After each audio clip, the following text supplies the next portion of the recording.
When I first met Renata's family, I knew I didn't quite fit their mold. My name is Tiago.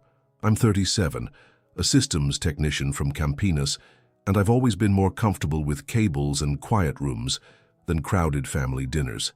Renata and I met at a co-working cafe, fell in love in a year, and got married 2 years after that.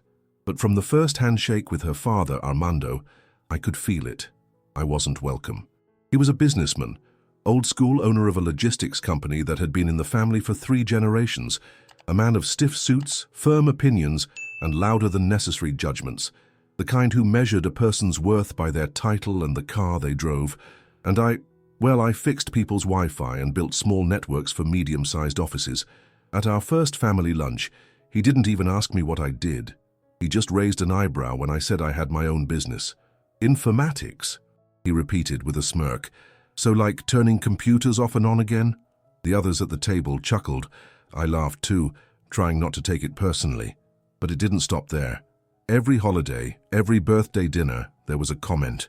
"Real work is when you wake up at 5 and come home at 10, he'd say, looking right at me. Or, "My daughter deserves someone who can provide, not fix printers." Renata always tried to defend me.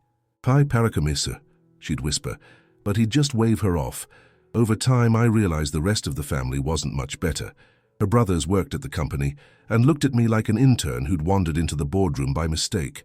Her mother was polite but distant, as if unsure whether I was a phase or a mistake. Still, I said nothing. I never raised my voice. I never confronted him. I just nodded, smiled, and helped clear the table when dinner was over. But I remembered everything. I remembered the looks, the laughs, the sting of being treated like a burden. And quietly I began building something far stronger than their approval: resilience. Renata often asked me how I managed to stay so calm around her father. The truth was, it wasn't calm, it was control. I learned early on that silence could be a shield, and in that house, it became my armor. Every visit followed the same pattern, a greeting that felt more like a formality than affection. Small talk where I was either ignored or belittled, and always a subtle jab from Armando. If I mentioned work, he'd cut me off with a story about his own success. If I fixed something around the house, he'd point out how long it took, or how a real man would have done it differently. One Christmas, he handed out envelopes to all his children and their partners. When I opened mine, it was empty. "Oops," he said with a fake chuckle. "Must have forgotten the technician." Renata looked horrified. I just folded the envelope, slipped it into my pocket, and helped serve dessert. Even when I tried to bond with her brothers, Marcelo and Julio, they kept their distance. Marcelo once asked me if I was okay living off Renata. I didn't respond. What would be the point? Inside, it stung, of course it did. But I wasn't going to give them the satisfaction of seeing me angry or defensive. Instead, I started keeping mental notes. I remembered which comments hurt the most, who said what, how they said it, and when. Not because I planned revenge, not yet, but because I knew that if I ever needed to prove the way I'd been treated, I'd remember it all with perfect clarity. Sometimes Renata cried after we left her parents' house. She knew what they were doing. She told them to stop, more than once, but it never lasted. "They just don't understand you," she'd say. I wanted to believe that. But deep down, I knew they didn't want to understand me. I was a threat to their perfect narrative, a man who didn't need their approval, their money, or their rules. So I stayed quiet. I did my job. I supported Renata. And every time I left that house, I walked out with my dignity intact, even if no one else saw it but me. It was a rainy Thursday morning when everything shifted. Renata called me from her mother's house, her voice tight. "My dad fell," she said. "They think it was a stroke." I dropped everything and drove straight there. When I arrived, the house was tense. Her brothers paced the living room, phones glued to their ears. Her mother sat in a daze, clutching a rosary. Armando had already been rushed to the hospital. At the hospital, they confirmed it was a mild stroke. He would survive, but he'd need rehab, medication, and daily assistance. The man who once towered over everyone with confidence had become quiet, pale, and visibly weakened. The image shook the whole family. Marcelo and Julio were immediately caught up in logistics, company shares, control, who would handle what. It was chaos. Renata tried to stay strong, but I could see the cracks.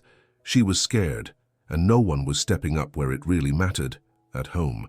When Armando was discharged, It was clear someone would have to be with him full time. His mobility was limited, and his speech was slow. The brothers made excuses, important meetings, key clients. His wife did what she could, but she was overwhelmed. So I volunteered, quietly, without a speech. I adjusted my work schedule and showed up every morning. I helped him dress, eat, sit outside for a few minutes. I organized his medications, printed his appointments in large letters, and created a checklist we could both follow. At first, he barely acknowledged me, but over time, his eyes began to follow mine. One morning, as I helped him sit up, he said, "Thank you." That was it. No grand gesture, no emotional breakdown, just 2 words softly spoken. I didn't tell anyone, I didn't need to. Something had shifted between us, and it didn't need to be explained. While others were focused on the company, the estate, and appearances, I was focused on the man. Not the legacy, not the reputation, just the man. And without realizing it, he had begun to see me, not as a nuisance or a disappointment, but as someone he could trust. The first time he asked for me by name, everyone paused. It was a Tuesday afternoon. I had just arrived when Renata's mother called out from the hallway, "Tiago, he wants you." Her voice carried a hint of surprise. When I stepped into his room, Armando was sitting up in bed, a blanket over his lap, eyes more alert than usual. "I need help with this," he said, motioning to a newspaper he couldn't quite unfold. I handed it to him, and he nodded. "Thanks." It became a routine. He started asking for me when the remote was out of reach or when the nurse wasn't around, not out of convenience, but preference. His tone softened, his eyes more thoughtful.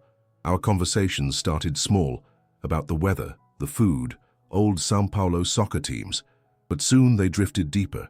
He told me stories from his childhood, things even Renata hadn't heard, how he'd started working at 14, sweeping floors in his father's warehouse, how he once drove through the night in a broken truck to deliver a shipment on time. The pride in his voice when he talked about building the business was unmistakable. I listened. That's all. I didn't interrupt or insert my opinions. I didn't try to impress him. I let the silence speak when it needed to, and in that silence, trust grew. One day during lunch, he looked at me and said, "My sons, they only talk to me when they want something. You just show up." I didn't reply. I didn't need to. That same week, something else changed. He asked me to help him organize his personal files. I spent 2 evenings sorting documents in his office while he dictated where things went.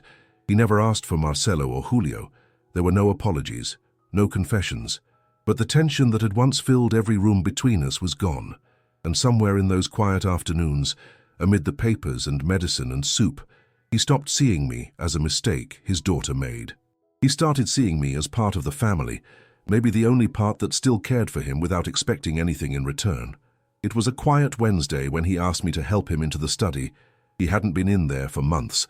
The room was heavy with the scent of leather and dust, the blinds half closed like they'd forgotten the outside. I supported his arm as we walked slowly past the heavy wooden desk, the shelves full of industry awards, and the small safe built into the wall. "Sit me down here," he said, motioning to the armchair beside the desk. I helped him ease into the seat. He pointed to the safe. "Open it." Same code as always. Renata's birthday. The combination clicked easily. Inside were several folders, some cash, a few watches, and a single cream envelope sealed in red wax. He held out his hand. I gave it to him. He looked at it for a long time before speaking. This goes to my lawyer if anything happens to me. No one else. Not Renata, not her brothers, just you." I paused. "Are you sure?" He nodded. "I've already spoken to him. He knows you'll bring it when it's time." I didn't ask what was inside. I didn't need to. The weight of it in his hands, the seriousness in his voice, it was enough. He placed the envelope in a drawer by his bed later that evening. "You know where it is now," he said. That was the end of the conversation. No explanation, no drama. But I felt the air shift between us again. He was entrusting me with something important, something private, something that clearly wasn't meant to pass through the hands of his own sons. Back at home that night, I sat on the edge of our bed. The image of that envelope burned into my mind. I told Renata nothing about it. It wasn't out of secrecy but respect. If he wanted her to know, he would have told her himself. From that day on, I became more than just his caretaker. I became his keeper. Of routine, of dignity, and now of something else. something I hadn't asked for but couldn't refuse. He passed on a Sunday morning. Renata and I were at home when her mother called, her voice flat and trembling. "He's gone," she said. Just like that. No ceremony, no time to say goodbye. We rushed over immediately, but there was nothing left to do.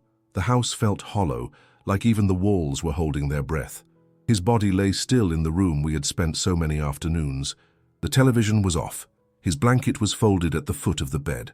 I stood at the doorway for a long time, not sure if I should enter. Renata sat beside him and wept. I stayed standing. The days that followed were chaos. His sons were quick to take over everything. Bank accounts, company files, even the funeral arrangements. They acted like generals reclaiming lost territory. Arguments broke out over burial details, over who would speak, over the company's direction. His wife just stared at the floor, silent. Renata barely slept. I kept quiet. I wasn't part of their power struggle.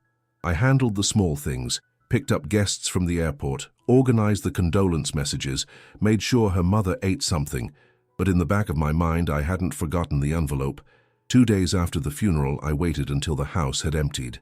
I entered his room, opened the drawer beside the bed, and there it was, untouched, sealed, waiting. I drove to the lawyer's office that same afternoon. He was already expecting me. "He told me it would be you," the man said, sliding a form across the table for my signature. I handed over the envelope without asking anything. The lawyer nodded slowly. "This changes things," he said. I left without knowing exactly what was in it, but I didn't need to know, not yet. What mattered was that I had fulfilled my promise. Back at home, I sat quietly while Renata cried in the bedroom. I didn't tell her about the visit, not because I was hiding something, but because at that moment grief was still hers. The rest could wait. The storm inside the family was only beginning, but I had already taken my place in it, not as a spectator this time, but as a silent part of the next chapter. The meeting was set for Thursday at 10 a.m. in the law firm's conference room overlooking the city. Everyone showed up. Marcelo in his tailored navy suit, Julio with his phone glued to his hand, Renata beside me, her fingers cold in mine. Their mother sat at the end of the table, eyes glassy but dry. The lawyer, a calm man in his 60s, placed the envelope gently on the table. "This is the final will and testament of Mr. Armando Silveira," he said. "Dated 6 months ago, witnessed and recorded in accordance with state law. It supersedes all prior versions." Marcelo immediately leaned forward. 6 months ago? That's after his stroke, are we sure?" The lawyer raised a hand. "Everything is in order.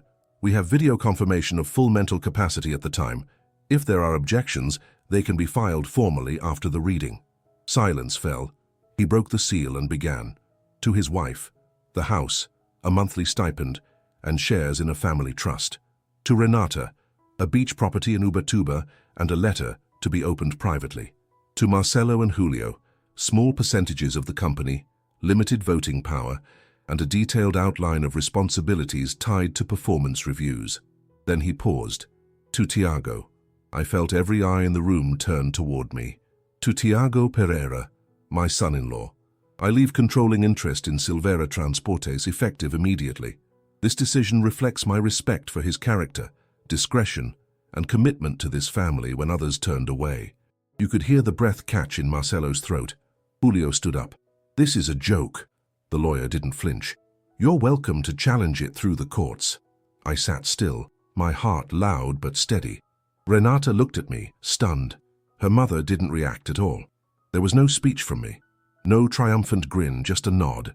When it ended, everyone left the room except for me and Renata. She turned to me. "Did you know?" I shook my head. I only knew he trusted me. We left in silence. And behind us, the walls of their certainty began to crack. The backlash came fast. By the next morning, Marcelo had already sent an email to the board questioning the will's legitimacy. Julio posted a vague message online about greedy outsiders and betrayal in the family. Rumors spread like wildfire within the company. Employees whispered. Clients called to ask what was going on, but I didn't respond, not once. I let the lawyer handle the legal side. Every accusation they threw was met with quiet, measured replies. No shouting matches, no interviews, just certified documents and video recordings showing Armando, lucid and deliberate, signing every page himself. At home, Renata asked if I was okay. I told her yes, because I was. I hadn't asked for any of this. I had only followed through on a promise. Still, I understood their anger. They hadn't just lost control of the company. They'd lost it to someone they'd never respected. That stung in a way no legal battle could soothe. The family dinners stopped. Invitations vanished. Marcelo blocked me on every app imaginable. Julio told Renata I was manipulating her. Their mother barely spoke when we visited. I didn't argue. I didn't try to change their minds. That wasn't my role anymore. I spent most of those weeks at the office, observing quietly. The company was stable, but the leadership had been bloated, inefficient, insulated from the real work. I met with team leads one by one, listened more than I talked. People were cautious at first, then curious, then honest. The truth was, they were tired of the arrogance, the favoritism, the dysfunction. They didn't need loud orders. They needed structure and someone who gave a damn. Meanwhile, the brothers kept pushing their narrative. "It's not over," Marcelo told a local newspaper. "We're preparing our response." But inside, they knew. The foundation they had leaned on was gone. There would be no press conference from me, no long Facebook post, no victory lap, just silence. The kind of silence that doesn't ask for recognition because it already holds the truth. And that silence was louder than any of their noise. The first thing I did as acting head of the company was listen. I didn't walk in with announcements or sweeping changes. I didn't replace anyone or redecorate the office. I just started showing up, early, quiet, observant. I sat with the logistics team for a full day, then the warehouse crew, then accounting. I asked questions. I took notes.